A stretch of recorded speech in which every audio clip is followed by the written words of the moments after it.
네, 한동훈, 이재명 여야 첫 대표 회담이 오늘 오후 국회에서 열렸습니다. 여야 대표의 만남이 지난 2013년 이후에 무려 11년 만이라고 하는데요. 전문가 두 분과 함께 회담 결과 분석해 보겠습니다.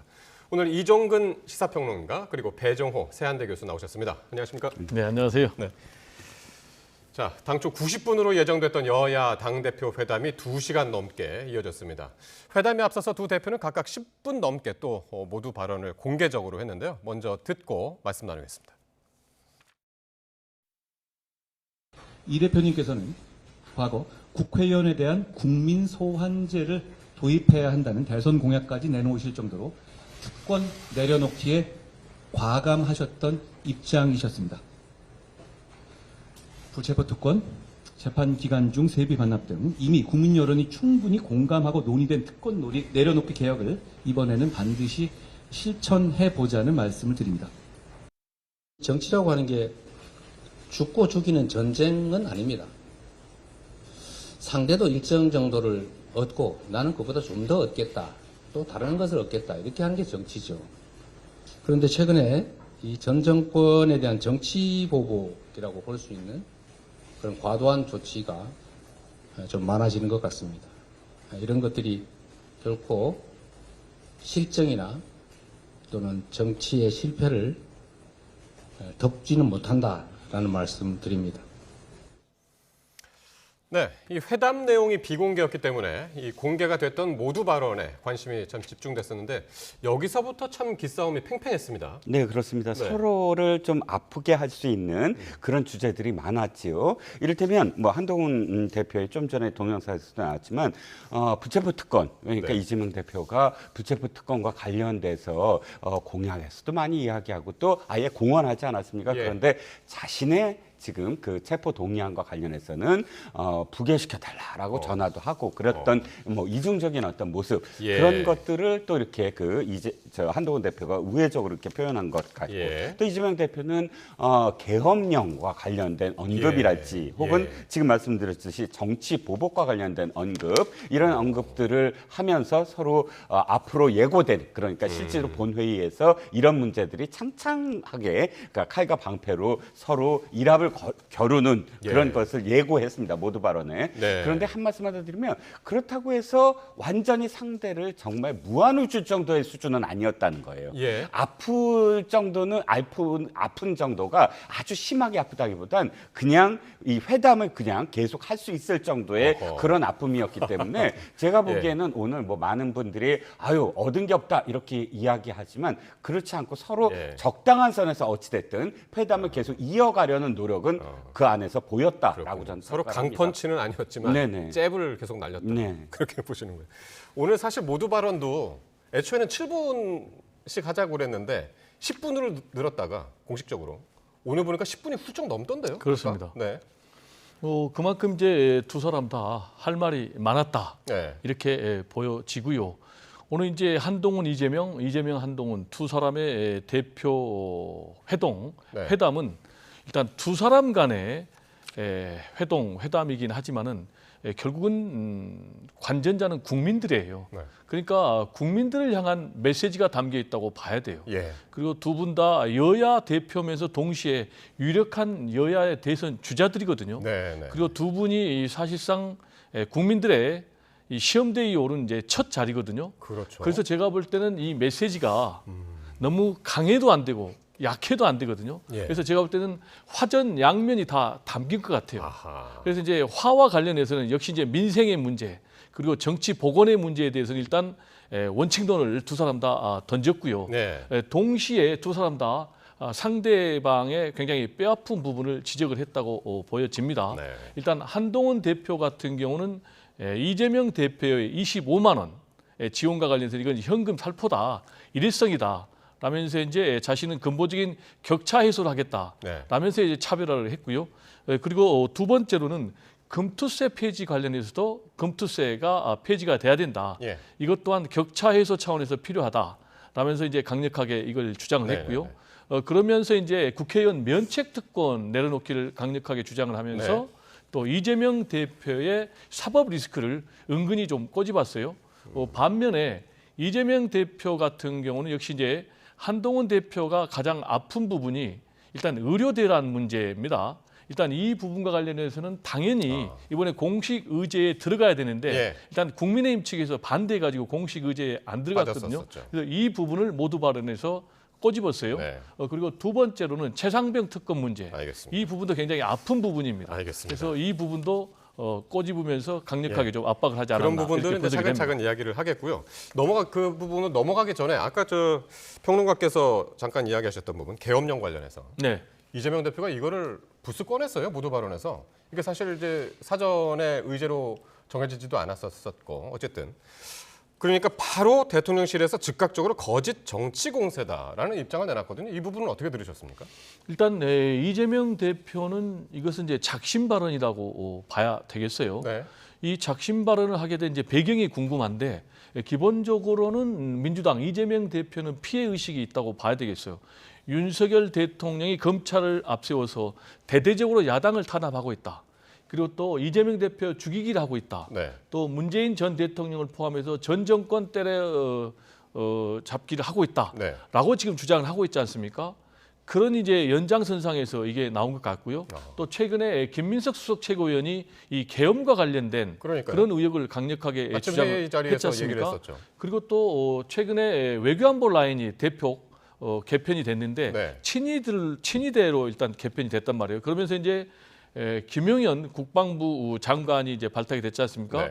경호처장에서 그래서 이제 얼마든지 이 계엄과 관련된 움직임이 있을 수 있다.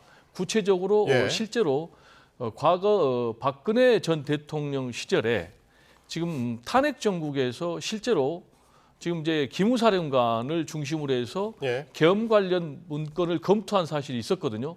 그래서 이건 이재명 대표 입장에서는 알겠습니다. 예방적 차원에서 선제적으로 예방적 좀 문제 차원에서. 제기한 것이 아닌가 이렇게 생각이 됩니다. 그러니까 그걸 모르겠어요. 그러니까 지금 예방적 차원이라고 이제 말씀하셨고, 그러니까 실제 움직임이 있느냐 없느냐 이게 상당히 중요하잖아요. 이 얘기를 자꾸 왜 꺼내는 걸까요, 민주당에서는? 자, 일단 민주당에서 꺼내는 이유가 지난번과 똑같습니다. 2016년도에 추미애 당시 더불어민주당 대표가 갑작스럽게 뜬금없이 박근혜 대통령이 계엄령을 준비하고 있다라고 이야기를 해요. 네. 근거 그때 못 댔습니다. 그런데 2018년도에 방금 언급하신 부분, 그 기무사령부가 계엄과 관련된 문건을 작성했다. 그게 재판에서 대법원에서 어떻게 됐는지 아십니까? 일단 검찰이 문재인 정권 시절에 검찰이 장장 100여일을 수사를 합니다. 예. 37명의 검사를 동원을 해서 그런데 실제로 이것이 내란 음모 운운했지만 하나도 죄의 어떤 여죄 여부를 밝히지도 못했고 네. 결국은 기무사의 3명의 예. 사관들에게 저기에요. 공문서 위조로 기소를 했습니다. 어떻게 됐는지 아십니까? 무죄로 다 났어요. 대법원에서. 네. 그렇게 난리를 쳤는데 대법원 당시 문재인 정권의 대법원입니다. 문재인 정권의 예. 검찰이고요. 예. 다 어떻게 됐는지 아십니까? 그때 그걸 핑계로 해서 기무사를 완전히 해편을 했습니다. 그래서 대북정보 요원들 1000명을 다 그때 다 해직을 시켰고요. 그게 목적이었다라는 겁니다. 솔직히 말씀드리면. 그럼 이번에는 그리고 두 번째는 뭐냐면 비슷한 점이 뭐냐면 탄핵 빌드업이에요. 그때 당시에 추미애 대표가 왜 그걸 말씀하셨냐면 바로 이것 때문에 탄핵을 해야 된다.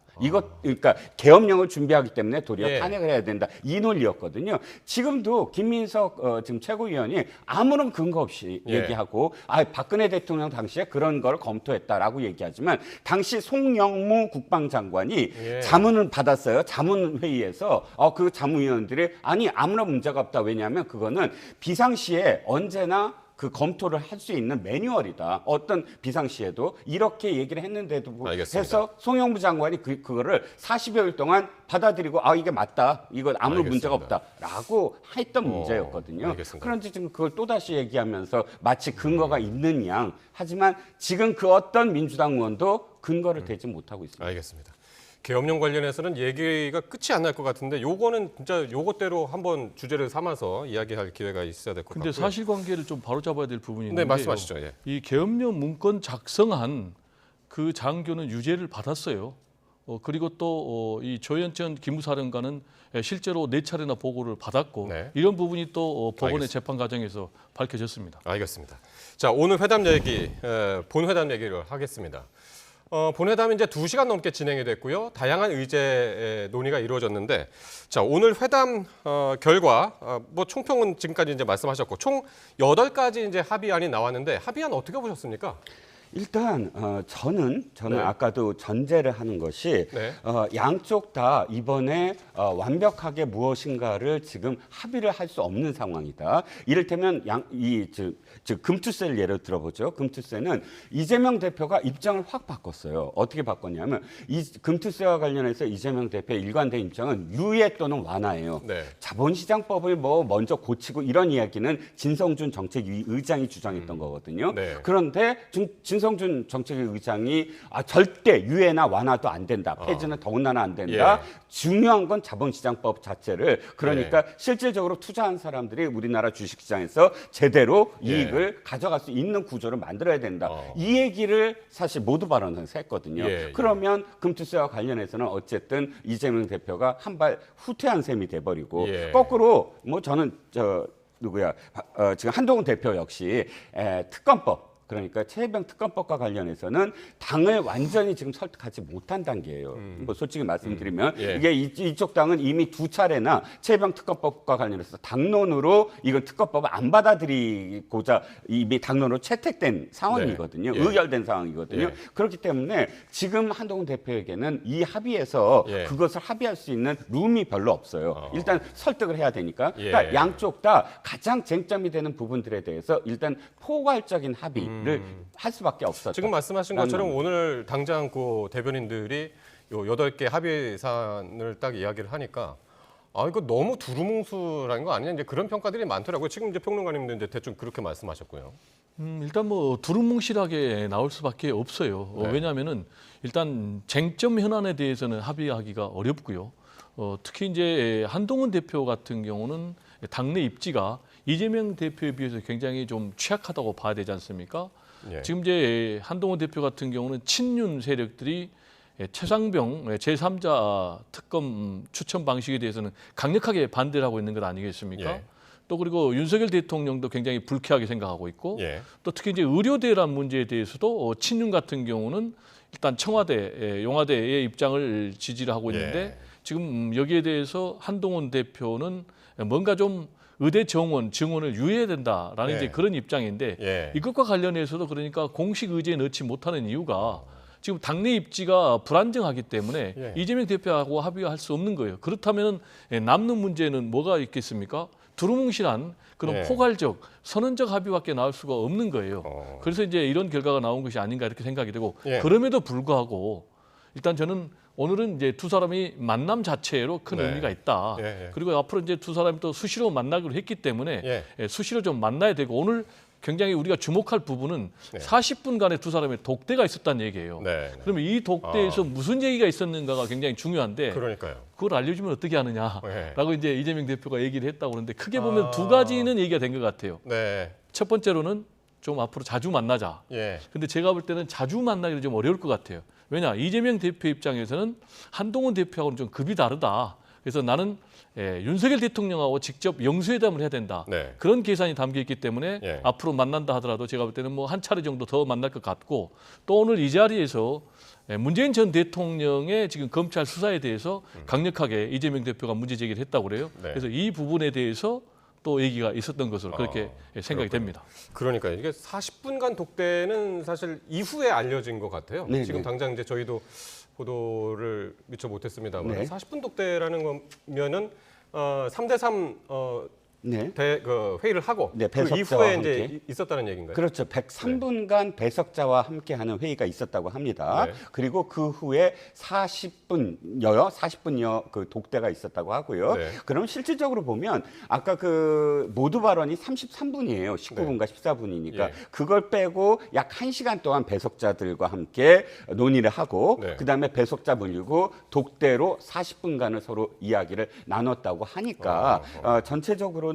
뭐 나중에 들리는 말에 의하면 분위기는 나쁘지 않았다. 네. 상당히 첨예화된 어떤 의제들이 서로 오고 갔지만 그럼에도 불구하고 서로 이렇게 깨거나 이 회담을 깨거나 예. 뭐 또는 얼굴을 붉힐 정도의 언쟁 같은 건 없었다. 예. 그리고 상당히 그 서로 약속을 한 건 아까 뭐 교수님께서 말씀하셨지만 앞으로 생산적인 어떤 그런 만남을 계속하자. 네. 그러니까 이 한동훈 대표는 아예 정례화하자라고 네. 계속 요구를 했고 이재명 대표가 만나는 거 굉장히 좋다. 만나자. 그렇지만 정례화하지 말고 네, 네, 우리가 네. 뭐 수시로 어떤 예. 의제가 있을 때마다 만나자. 예. 해서 만남 자체를 약속하는 것에 예. 굉장히 큰 어떤 합의로 지금 양쪽 다 받아들이는 느낌입니다. 오늘 같은 저런 형식으로 정례화하기에는 너무 부담스러운데요. 그렇죠.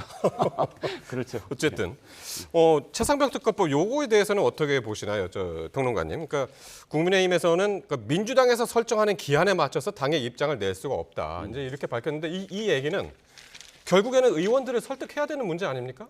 맞습니다. 이게 가능할까요? 그 부분은 이렇게 생각이 듭니다. 네. 일단 의료 대란 문제는 다시 말씀을 하시겠지만 네. 비슷해요. 의료 대란 문제도 지금 민주당이나 혹은 또 친윤들이 비판을 하는 대목이 아니 왜 중간에 빌드업이 없이 툭툭 나오냐 이런데 그렇지 않은 부분들이 있거든요. 이를테면 인유한 최고위원이 의사고 네. 박은식 그 원외 당협위원장도 의사고 이런 의사 출신의 원내 인사들과 끊임없이 이 바깥의 어떤 그런 의사들의 목소리도 듣고 했다는 게 밝혀지듯이 예. 최혜병 특검법과 관련해서도 설득 작업이 계속 이루어지고 있다는 겁니다. 예. 그래서 일단 의총까지 가는데 어떻게 할지는 아직은 날짜가 정하지 않았지만 예. 그럼에도 불구하고 한동훈 대표나 혹은 한동훈 대표의 뜻을 같이 하는 의원들이 나머지 의원들과 계속 논의를 해가면서 네. 그러니까 시간에 대한 어떤 문제가 가장 큰 것 같아요. 현재는 네. 예. 시간을 그러니까 언제까지? 근데 지금 오늘 그 회의에서도 네. 이재명 대표 측이 며칠까지 해라라고 강압적으로 좀 요구를 하는 부분에 대해서 예. 그렇게 하면 며칠까지라는 것이 예. 근거가 있느냐? 네, 우린 네. 최선을 다하고 있다라는 그런 대답이 오고 간 것으로 보입니다. 그러니까 그 압박해서 나올 수 있는 게 아니다. 이제 그런 건데 뭐 여기에서 뭐 추가하신 말씀 네, 있으면 그건 이제 짧게. 말씀하신 네. 대로 압박해서 나올 거는 아니죠. 네. 왜냐하면 한동훈 대표가 한다고 그랬잖아요. 네. 그럼 자기 약속을 지켜야 되는 거죠. 근데 7월 23일 날 전당대회가 있었잖아요. 전당대회에서 이 공약을 내세워가지고 차별화해가지고 당선이 됐거든요. 근데 지금 당대표로 선출이 지금 한 달이 넘었어요. 네. 그런데도 안 해요. 그냥 단순히 안 한 것이 아니고 이 핑계 저 핑계 되는 거예요. 그러니까 지금 민주당에서 빨리 해라. 예, 예. 오케이. 그러면 제3자 추천 방식을 우리가 수용하겠다.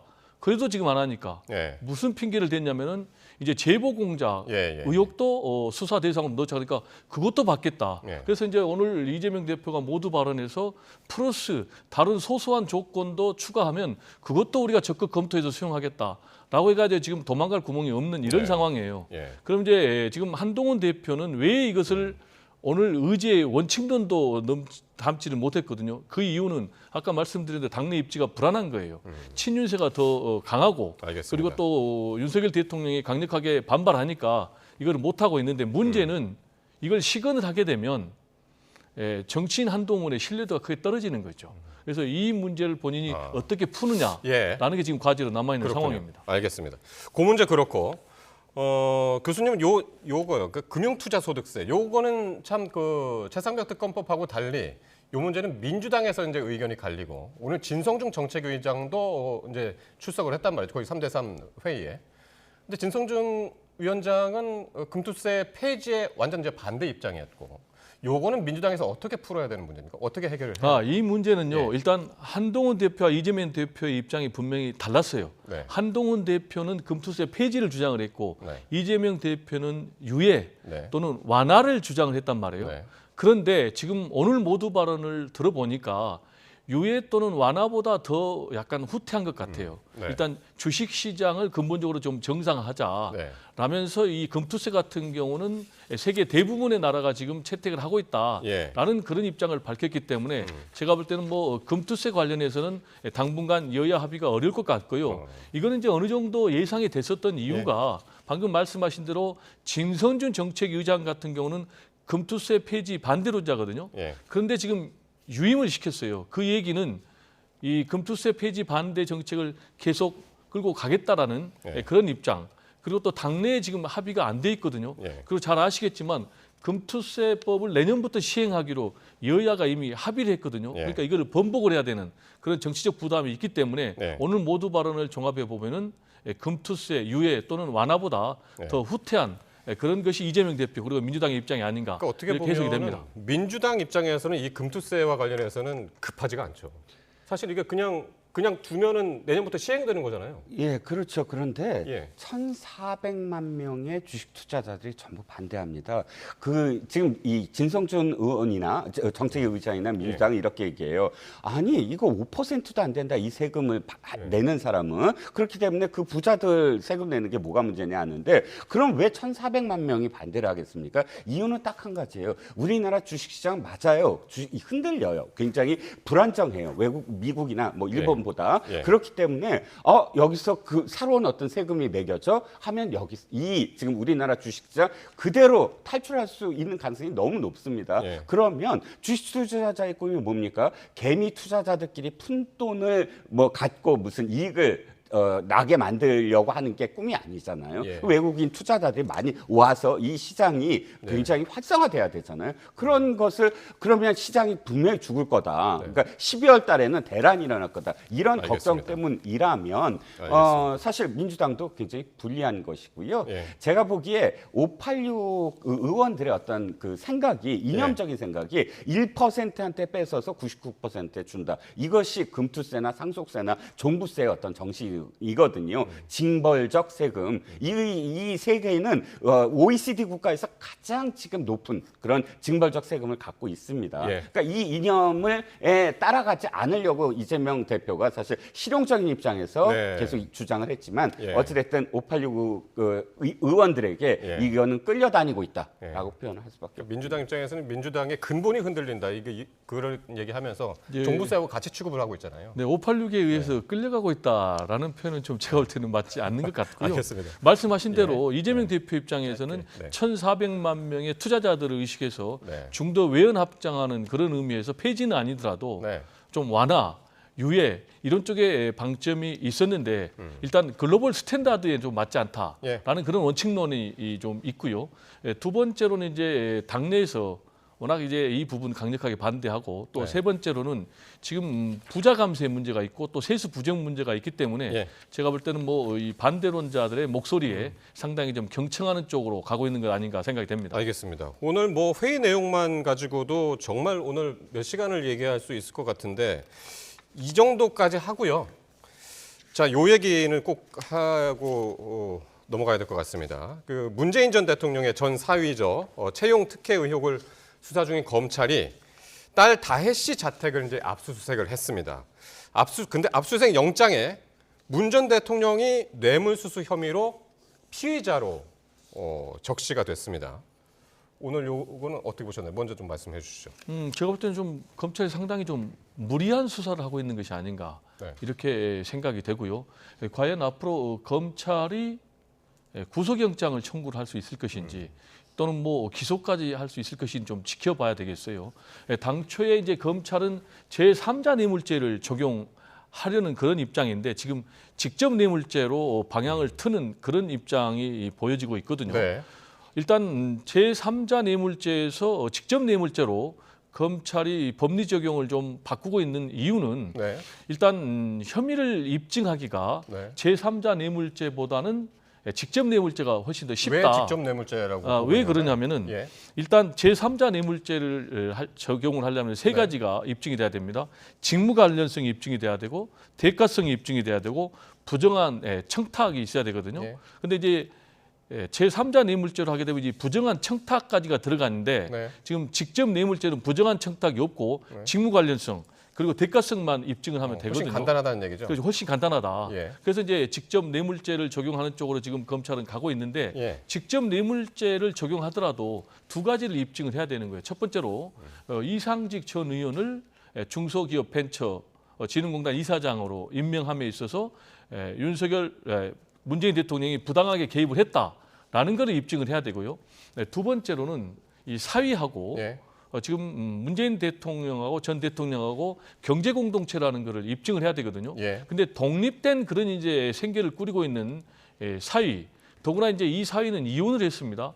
근데 이 사위와 관련해서 과거에 뭐 생활비를 지원했다고 그래가지고 예. 이게 경제 공동체가 알겠습니다. 적용이 될 수 있는가? 예. 그래서 상당히 좀 앞으로 검찰이 기소까지 가는데도 예. 힘든 과정을 그렇군요. 거쳐야 되지 않을까 이렇게 생각이 됩니다. 그러니까 혐의를 입증하지 못하면은 검찰뿐만 아니라 정부에 대한 비판도 이제 상당히 커질 텐데 말이죠. 어떻게 보십니까? 혐의 입증이 충분히 가능하다 그렇게 보고 지금 가는 걸까요, 검찰이? 혐의가 너무 차고 넘쳐서요. 네. 만약에 지금 문재인 대통령이 국민의힘 대통령이었고 지금 야당이 민주당이었다면 탄핵한다고 몇 번은 아마 뛰쳐나갔을 겁니다. 이유는 아까 대가성과 그다음에 직무관련성 말씀하셨지만 자 지금 이상직 중소기업 벤처 이사장, 중진공 이사장으로 선임될 때 어떤 사안이 지금 증언이 있냐면 증언들만 하나씩 해보죠. 당시 증언이 어떻게 나왔냐면 청와대 내에 이 인사 관련된 지금 그 담당자가 검찰에서 증언을 했다고 합니다. 이 부적격이다. 그런데도 이것이 지금 통과가 됐다. 예. 3명의 후보가 있었는데 검증을 1명은 아예 안 했다. 예. 두 번째는 검증하다 말았다. 세 번째는 무조건 이상직. 이 세 번째 사람이 이상직이었다라는 예. 것이고요. 그 다음에 조현옥 지금 당시 인사수석도 증언을 했다고 합니다. 이것은 공개가 아니라 비공개 회의에서 결정됐다라는 증언을 했다고 합니다. 예. 이 비공개 회의에서는 임종석 비서실장이 참석을 했다고 하고요. 네. 아시다시피 부적격인 건 다 드러나 있어요. 민주당도 그때 부끄러워했습니다. 어떤 상황이냐 악덕 기업주였어요. 이스타항공을 자신의 그 10대 자녀한테 지금 승계해 주려고 저가로 이걸 매수하게 합니다. 그리고 횡령 예. 배임죄로 이미 다 드러났기 때문에 중소기업 벤처 장관직을 원했지만 청문회 때문에 못한다 해서 이사장직으로 중진공 이사장직을 줬던 거예요. 이게 예. 다 지금 드러나 있고요. 예. 그 다음에 타이스타제 항공사의 사장이 박석호 사장이 이미 다 증언을 했습니다. 이상직이라는 사람이 직접 전화를 해서 지금 서땡땡 그러니까 사위를 800만 원을 줘라. 예. 취직을 시켜라. 아니 앞뒤가 너무 맞아요. 알겠습니다. 임명시키고 예. 그다음에 바로 지금 사위를 타이스타젯에 영어도 모르고 항공 업무도 전혀 모르는 사람을 전무로 알겠습니다. 취직시키고 이런 상황들이 전혀 문재인 대통령과 관련이 없다. 이상직과 관련이 없다. 라고 알겠습니다. 할 수 있겠습니까? 목소리 하나 듣고 이제 말씀 마무리 발로 이제 좀 해야 될 해드립니다. 텐데요. 잠시만요. 이와 관련해서 이제 조국혁신당의 조국 대표가 어제 검찰 소환 조사를 받았죠. 검찰 출석 모습을 화면으로 한번 만나보시겠습니다. 전직 대통령에 대한 수사를 3년째 계속한다는 게 이게 도대체 도리에 맞는 일인지 이런 생각이 들고요. 윤석열, 김건희 두 분에 대한 각종 비리 혐의가 터져 나오고 국민의 공분이 일어나니까 이걸 또 덮기 위해서 자, 오늘 어제 이렇게 조국 대표뿐만이 아니라 오늘 청와대 출신 친문 인사들이 일제히 검찰 수사를 비판하고 나섰습니다. 그러니까 최상병 특검법하고 김건희 여사 명품백 수사 관련해서 국면 전환용 보복 수사 아니냐라는 주장입니다. 네. 뭐 저는 이제 국면 전환용 정치 보복 수사다라는 그런 주장에 저는 공감을 합니다. 그 이유는 일단 이게 7년 전에 있었던 일이거든요. 그리고 윤석열 정권 들어와서 3년이나 수사를 했고 네. 또 이게 고발됐을 때 윤석열 대통령이 지금 서울중앙지검장 그리고 검찰총장 했거든요. 그럼 그때는 뭐하고 갑자기 이게 이렇게 검찰이 전격적으로 대대적으로 수사를 하냐 이거죠. 네. 특히 이제 지금 말씀드린 대로 김건희 명품백 관련해서는 무혐의했거든요. 준 사람이 이거는 청탁이 있었다. 그래도 다 무혐의 처리 내렸는데 예. 이 부분에 대해서는 지금 뇌물로 간다는 것이 지금 이유는 배경을 좀 보면은 윤석열 대통령의 지지율이 지금 최근에 23%까지 떨어졌거든요. 예. 왜 떨어졌느냐?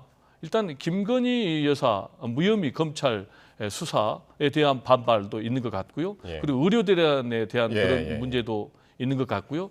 친일파 논란에 대한 문제도 있는 것 같아요. 그래서 알겠습니다. 국면을 바꿔야 될 필요가 있어서 제가 볼 때는 이런 물타기 수사를 하고 있는 것이 아닌가 이렇게 생각이 됩니다. 예, 평론가님. 국면전환용 보복 수사다. 어떻게 시기가 들으셨습니까? 다르죠. 지금 수사를 하는 게 아니라 문다혜 씨가 이미 SNS에서 작년 12월에 우리를 타깃으로 하고 있다라고 이야기합니다. 왜 그러냐면 그때 계좌 추적을 하고 있었어요. 검찰이 전주지검에서 누구를 바로 청와대 직원들이에요. 양이네스 제2부속실에 있었고요. 또 유성화